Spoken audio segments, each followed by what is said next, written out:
तो एपिसोड 8 की शुरुआत वहीं से होती है जहां से पिछला एपिसोड खत्म होता है। पिछले एपिसोड के एंड में हमने देखा था जो शायन है ना किसी बंदे को आवाज लगाता है, कहता है कि हाँ भाई अब तू सामने आ सकता है और पैन वाई से अपना बदला ले सकता है। तभी पीछे से एक हट्टा खट्टा ना पूरा लंबा चौड़ा पूरा आता है, एक शर्टलेस बंदा जो कि टकला एकदम जॉनी सिंह जैसा। और वो आता ही ना जो पैन वाई है ना समझ जाता है, पहचान जाता है कि अरे भाई ये तो टकला है, इसको मैं जानता हूँ। इसको ना लोग ना माउंटेन स्प्लिटर कहा जाता है, मतलब एक ऐसा बंदा जो कि पूरे माउंटेन को भी फाड़ के रख सकता है। लेकिन भाई मैंने इसके फाड़ के रख दी थी, मैंने इसको डैमेज करके इसको छोड़ दिया था। और वो बंदा आता है पैन वाई के पास, लेकिन पैन वाई कुछ नहीं करता। सबसे पहले पैन वाई का घर को पकड़ता है और पूरे अपने घर को ना अपने दोनों हाथों से ना तोड़ के रख देता है। जो देखने में ना शायन भी हैरान होता है, सोचता है कि हाँ भाई सच में टकले के अंदर ना सच में ढेर सारी पावर है। ऐसे नहीं लोग इसे माउंटेन स्प्लिटर बोलते हैं। इसने अपने हाथों से भाई पूरे घर को तोड़ के रख दिया, तो पहाड़ को तो ऑफकोर्स तोड़ के रख सकता है। तभी पैन वाई है ना शायन को बोलता है साले देख यार तूने मतलब यहाँ पे मेरे एक दुश्मन को लेकर आ गया, लेकिन भाई दुनिया भर में मेरे ढेर सारे दुश्मन थे, सच बता दे और कितने सारे मेरे दुश्मन को लेकर आया है। तभी एक एक करके जितने भी उसके दुश्मन रहते ना सामने आने लगते। एक बंदा बोलता है भाई याद है ना 2 साल पहले तूने मेरे से बदला लिया था, मेरे से लड़ाई की थी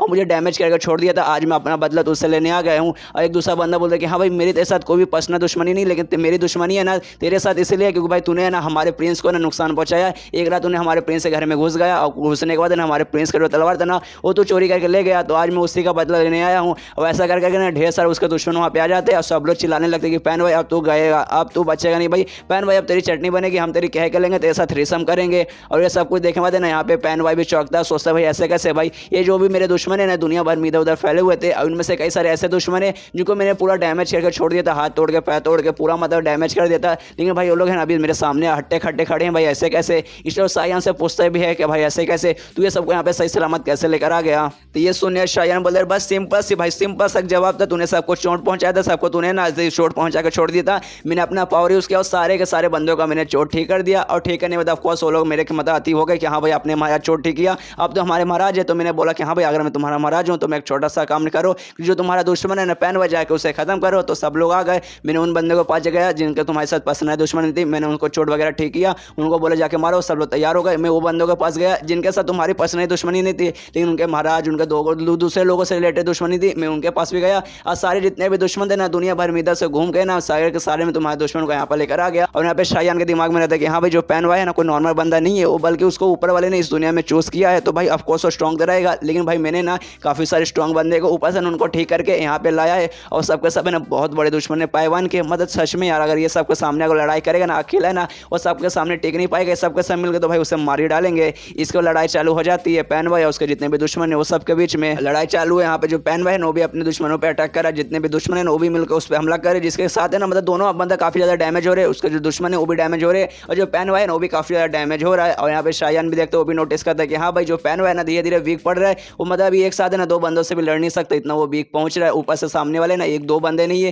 वो लोग लगभग 10 या 15 बंदे। तो ऑफकोर्स जो मतलब ये जो लड़ाई है ना बहुत ही जल्दी खत्म होगा, इसमें मैं ही जीतूंगा, मतलब उसके दुश्मन जीतेंगे। जो पैन भाई है ना एंड में पक्का मर जाएगा। और उसका चोट वगैरह मैं देख सकता हूँ, जो पैन भाई का चोट है ना सच में बहुत ज्यादा बढ़ते जा रहा है, बहुत बोले तो बहुत ज्यादा बढ़ते जा रहा है, वो बहुत ही जल्दी उसकी मौत होने वाली है। और यहाँ पे अपने फ्यूज सिस्टम में देखने लगता है, सोचता है कि हाँ भाई चलो फाइनली उसकी मौत हो जाएगी, फिर मिशन है ना खत्म हो जाएगा। मिशन खत्म होगा तो मुझे टेक्निक वगैरह मिल जाएगा, फिर इस दुनिया से निकल के ना मैं दूसरे यूनिवर्स में भी जा सकता हूँ। तभी अपने सिस्टम में नोटिस करता है कि हाँ भाई उसके पास ना लगभग 25 ओरिजिन पॉइंट हो चुके हैं, तो उसका जो वो टेक्निक है ना फिंगर ऑफ निर्वाणा उसको अपडेट करने की कोशिश करते हैं। पिछले जब उसने कोशिश किया था अपडेट करने का 15 पॉइंट से, तब 15 पॉइंट से नहीं हुआ, तो उसको लगा कि हाँ भाई 15 से नहीं होगा 25 से होगा। लेकिन भाई 25 से ट्राई मारता तो देखते हैं कि भाई 25 से भी नहीं हो रहा, तो थोड़ा सा सैड हो जाता है, सोचता है भाई यार मुझे लगा 25 में हो जाएगा, लेकिन भाई 25 में हुआ ही नहीं। कोई बात नहीं यार, अभी नहीं हो रहा बाद में होगा, अभी मेरे पास बहुत ज़्यादा टाइम है। और बहुत ज़्यादा खुश है कि हाँ भाई अभी मेरे पास बहुत ज़्यादा टाइम है, ये दुनिया जो मेरा मिशन है ना पैन वाई को मारने वाला वो मिशन पूरा हो जाएगा। इसके बाद से मैं इस दुनिया में निकल सकता हूँ, इस दुनिया से निकलूंगा दूसरे यूनिवर्स में जाऊँगा, दूसरे से तीसरे में जाऊँगा, तीसरे से चौथे में जाऊँगा, मतलब इस यूनिवर्स से दूसरे यूनिवर्स में खाली मैं ट्रैवल करता रहूँगा। और हर यूनिवर्स में जाने के बाद वहाँ से ना कमाल का स्किल, कमाल का टेक्निक, कमाल का कल्टिवेशन मटेरियल आर्ट में सीखूंगा और धीरे धीरे ना उसको स्किल को ऑब्टेन करूंगा, अपने सिस्टम में ढेर सारे ओरिजिन पॉइंट जमा करूंगा, मतलब सारे यूनिवर्स में जाऊंगा, वहाँ के लोगों को परेशान करूंगा, सबको गुस्सा दिलाऊंगा, ओरिजिन पॉइंट जमा करूंगा और उससे अपने जो भी स्किल वगैरह मैं सीखूंगा ना उसको अपडेट करके ना हायर लेवल पर पहुंचाऊंगा। और सब कुछ करने के बाद अपने मेन दुनिया में मतलब क्यून वाली दुनिया में जाऊंगा, क्यून से बदला लूंगा और उसका पूरा जो ग्रुप है ना पूरे ग्रुप से मैं बदला लूंगा। मतलब मस्त प्लान यार, पूरा इंतजाम हो गया, बस ये मिशन कंप्लीट होने का मुझे देर है। और तभी सामने ध्यान देता है कि हाँ भाई जो पैन वाई है जो अपने दुश्मन के साथ लड़ रहा है उसकी हालत बहुत ज़्यादा खराब हो चुकी है, वो ऑलमोस्ट अधमरा हो चुका है, अब वो लड़ भी नहीं सकता। और यहाँ पे जो पैन भाई है वो भी हैरान होता है, सोचता भाई ऐसे कैसे, मैं कोई नॉर्मल बंदा नहीं हूँ, मैं एक ऐसा बंदा हूँ जिसे ऊपर वाले ने चूज़ किया है। और यहाँ तक कि भाई मैं यहाँ पे सामने आ गया, मेरे सामने कोई भी टिक नहीं पाया, लेकिन भाई ऐसे कैसे, आज के दिन ऐसा कैसे हो रहा है, मैं हार नहीं सकता। इसके वजह शायन है ना वो पैन वाई से कहता है देख यार तुझे ऊपर वाले ने चूज़ किया है या फिर नीचे वाले ने चूज़ किया, मुझे उससे कोई फर्क नहीं पड़ता, लेकिन भाई आज तू मारा जा चुका है, अब तुम मरने वाला है, तुझे मैं अपने हाथों से मारूंगा, तो भाई मरने से पहले कोई आखिरी शब्द बोलना चाहेगा क्या? ये सुनने बाद जो पैन भाई ना चिल्लाते हुए कहता है, अबे साले मदर शायन, साले तेरी माँ का अगर हिम्मत है ना, अगर तूने बाप का दूध पिया तो मेरे सामने 1 to 1 है ना, मेरे साथ फाइट कर। ये सुनने बाद शायन बोलता है, अबे साले इतना जल्दी पलट रहा है, पहले बोलता था कि हाँ भाई एक साथ 10 बंदे को लेकर आओ, 50 बंदे को लेकर आओ, मैं सबका मुकाबला करूंगा, तो मैंने तेरी इच्छा पूरी किया, एक साथ मैंने ढेर सारे बंदे को लेकर आ गया, लेकिन भाई अब तो बोरा अकेले आकर लड़ाई कर, भाई तो सच में एक नंबर का दोगला बंदा है यार। पहले बोलता कि हाँ 50 लाओ, बाद में बोलता कि 1 लाओ, कोई बात नहीं, अब तेरी आखिरी मौका है, मैंने बोला था आखिरी शब्द जो बोलना है जो बोल दे, लेकिन तूने बोल भी दिया, तो अब तुझे मरने का समय आ चुका है, अब मैं तेरे छाती के आर पार मतलब तलवार करूंगा। लेकिन यहाँ पे ना अभी उसके अंदर जान बाकी है, पैन भाई के अंदर अभी भी जान बाकी है, जिस कारण है शायन के भी थोड़ी सी फटती है, और सारे बंदों को बोल रहे भाई ये बंदे के अंदर अभी भी जान है, काम करो इसका हाथ वगैरह पकड़ो, मैं तलवार तभी इसके छाती के आर पार करूंगा और मारूंगा। उसको सब लोग आके पैन भाई का हाथ पैर पकड़ते और शायन उसके छाती के आर पार सीधे तलवार मतलब मार देता है, और फाइनली उसे वहीं पे जान से मार डालता है। और जैसे वो बंदा मरता है, आसमान के अंदर ना पूरा बिजली वगैरह कड़कने लगता है, और ये शायन भी आसमान की तरफ देखता है, सोचता है कि हाँ भाई सच में जो पैन भाई बंदा था ना, कोई नॉर्मल बंदा नहीं था, उसको सच में ऊपर वाले ने चूज किया था, क्योंकि भाई तुम खुद देख सकते हो इसके मरने के बाद ऊपर वाला खुद गुस्सा हो के ना पूरा बिजली वाला कड़का रहा है, लेकिन अपने को क्या भाई, अपने को मिशन मिला था इसको मारने का,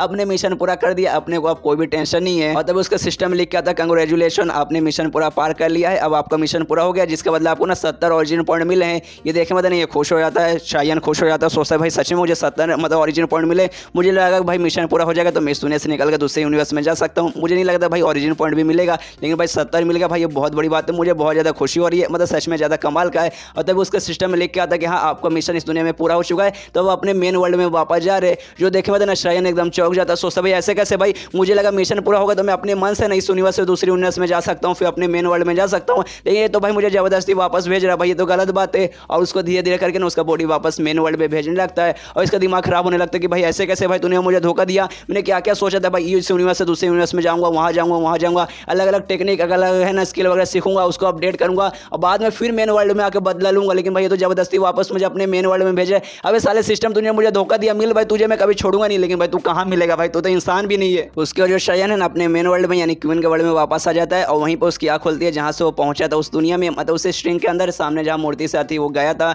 यहाँ पे इसकी आँख खुलती है, देखते कि हाँ भाई चल रहा लगता है मैं मेन वर्ल्ड में वापस आ चुका हूँ, और मेरा आत्मा सच में यहाँ से वहाँ ट्रांसफर हुआ था, मेरी बॉडी है ना यहीं पे थी, मरी पड़ी थी मेरी बॉडी, खाली मेरा आत्मा है ना उस दुनिया के शायन का बॉडी के अंदर गया था। और तभी है ना उसका बाहर से आवाज़ सुनाई देती है, मतलब स्ट्रिंग के बाहर से आवाज़ सुनाई देती है, जहाँ पे कई सारे बंदे ना ग्रुप के लीडर को समझा रहे कि हाँ देखो शायन को जो बंदा था ना, जो क्वीन का पति था, जो असल में उसका पति नहीं बल्कि उसका एक खिलौना था जिसको खाली यूज़ करती थी, वो है ना इसके अंदर घुस चुका है, तो आप है ना उसको सजा देना पड़ेगा, क्योंकि भाई वो बाहर का बंदा है, यहाँ पे खाली लीडर जा सकते हैं, मतलब खाली आप जा सकते हैं, वो बंदा गया है तो आपको ना उसे पक्का ना जान से मारना पड़ेगा, आपको उसे ना मौत सजाए मौत देनी पड़ेगी। ये सुनने को ना मतलब ये सारी बातें नहीं, ये अंदर से ये भी सुन रहा है, शायन भी सुन रहा है, और समझ जाता है कि हाँ भाई जब मतलब इस दुनिया से मैं दूसरे यूनिवर्स में गया था ना, उस समय का जो टाइम है ना थोड़ा बहुत कम टाइम था, मतलब जैसे मैं यहाँ अंदर आया था वहाँ गया, वहाँ तो भाई मैं 1 महीने रुक के वापस आ रहा हूँ, लेकिन यहाँ पे उसी समय मतलब उसी टाइम में मैं वापस आ गया हूँ जिस समय में वहाँ गया था। अगर बाई चांस अगर वहाँ पे 1 महीने रुका और यहाँ पे भी 1 महीना हो जाता तो वो अंदर आती, अगर मैं ऐसे जान से मार के चल जाती, अच्छा हुआ भाई ये टाइम वगैरह ना सब कुछ मैनेज हो गया, बना आज मेरी पक्का मौत हो जाती। और तभी बाहर से आवाज आती है, जो ग्रुप की लीडर रहती है ना वो बोलती है अच्छा ठीक है मैं अंदर जा रही हूँ, वो अंदर जो भी बंदा घुसा है उसे पक्का सजाए मौत मिलेगी,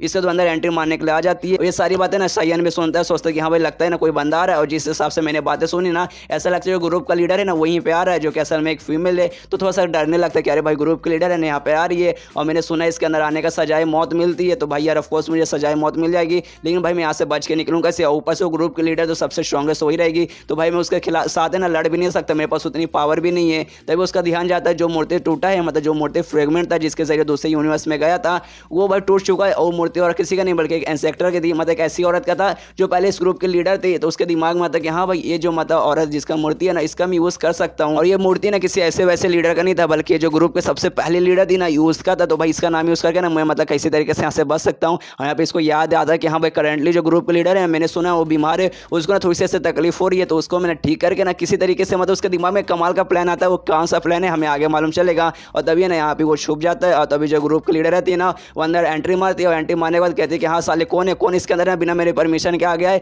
जो भी आया है उसको अब सजाए मौत मिलेगी। तब उसका ध्यान जाता है कि हाँ भाई जो सबसे पहले ग्रुप के जो लीडर का जो मूर्ति था ना उसे वो भी किसी ने तोड़ दिया है, जिसके पास से और गुस्से में आ जाती है और चिल्लाती है कौन है साला, किसने हमारी सबसे पहले ग्रुप के जो लीडर थे उसकी मूर्ति तोड़ी, अब तो मैं उसको पक्का मार के रहूंगी, अपने हाथों से मारूंगी। और तभी ग्रुप का जो लीडर है उसको पीछे से आवाज आती है, कहते हुए कौन है, किसने मुझे जगा दिया, इसलिए वो भी पीछे मुड़ के देखती है भाई पीछे कौन है, तो पीछे और कोई नहीं बल्कि शायन रहता है, लेकिन शायन यहाँ पे एक्टिंग कर रहा है, वो ऐसा एक्टिंग कर रहा है जो मूर्ति है ना जो मतलब पहले ग्रुप की जो लीडर की जो मूर्ति है ना उसका आत्मा है ना इसके अंदर आ चुका है, और ये कहता है कि अरे यार मैं शायलून हूँ, मतलब इस ग्रुप की सबसे पहली मैं लीडर हूँ और मैं तुम्हें देख के बता सकती हूँ करंटली ना तुम इस ग्रुप के लीडर हो, लेकिन भाई तुम्हारे अंदर देख के मुझे मालूम चल रहा है तुम्हारा अंडर का जो पावर है ना पूरी तरीके से वीक हो चुका है, पूरी तरीके से वो टूट चुका है। तुम पहले जैसी मतलब स्ट्रॉन्ग नहीं रही हो और पूरा डिटेल में बताने लगते कि हाँ भाई तुम्हारा जो इंटरनल पावर है ना वो बहुत ज़्यादा वीक हो चुका है। इंटरनल मतलब हर बंदे के अंदर है ना लगभग 12 मेरिडियन रहते हैं और तुम्हारे अंदर भी है, लेकिन 12 में से ना 2 है ना कंप्लीटली डैमेज हो चुके हैं। और मैं देख सकता हूँ तुम कितना भी प्रैक्टिस करो, कितना भी कल्टिवेशन का प्रैक्टिस करो, तुम्हारा जो पावर है ना वो स्ट्रॉन्ग होने के बदले ना वीक हो जा रहा है, क्योंकि तो पूरी तरीके से तुम इंटरनली डैमेज हो। जब तक इंटरनल पावर ठीक नहीं होता ऑफकोर्स तुम स्ट्रॉन्ग नहीं बन पाओगी। ये सुनने के बाद ना ग्रुप लीडर सोचते अरे भैया तो वही बंदा ना जो कि चोरी चुपके से चुपचाप यहाँ पर आ गया था, लेकिन भैया ऐसी एक्टिंग क्यों कर रहा है,